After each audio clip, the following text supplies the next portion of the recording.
Tohle to je nějaký úplně random příběh, protože se hodně nudím. Takže tohle, takhle bude vypadat jedna holka, která se pak změní, to uvidíte. A bude se jmenovat Adéla.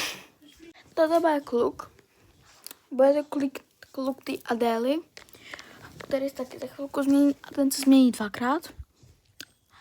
A tohle je Ota. Kecám, je to David, protože Ota je fakt divný jméno, sorry.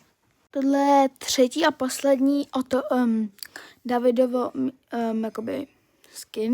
Davidův skin jako poslední. Tohle je Davidův druhý skin. Druhý skin Adély. Je jedno jak, ale tohle je, že brečej, takže když tam bude tohle, tak víte, že brečí. A když tam bude tohle, víte, že tohle, že je někdo naštvaný. A vždycky, když tam bude tohle, nebo to brečící, takže řeknu nejdřív to jméno a můžeme jít na příběh, abyste to něco měli.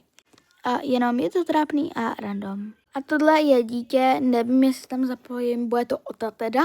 Je to dítě, ale počítejte s tím, že tam možná ani nebude, jenom tak jako zásoba.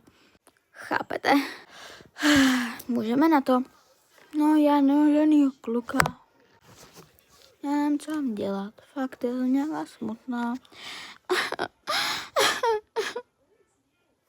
Já fakt nevím. Co to bylo?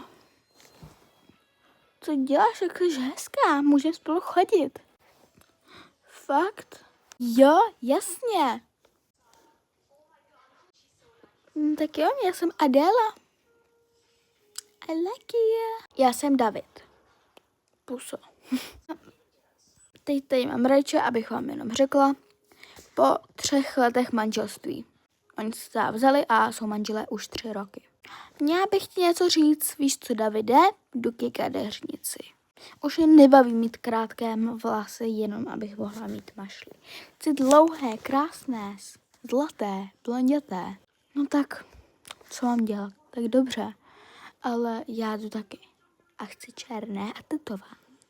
No, tak jo. Tak jdeme. Jo, jdeme. Po kadeřnici oba. Já jsem mega hezká. To jsem fakt nevěděla, co mám dělat, to je tak nádherný. Já jsem taky tak nádherný, veď, kočičko. Já jsem můj sladouch. Je to dost takový pick me film, takže se nedivte. Po dalších 2 letech. Jo, a tohle je Kamila. Ta jahoda, co je tady. No, takže já už bych chtěla prostě nějakýho kluka, ne manžela, jako mám. Navíc jsem královna.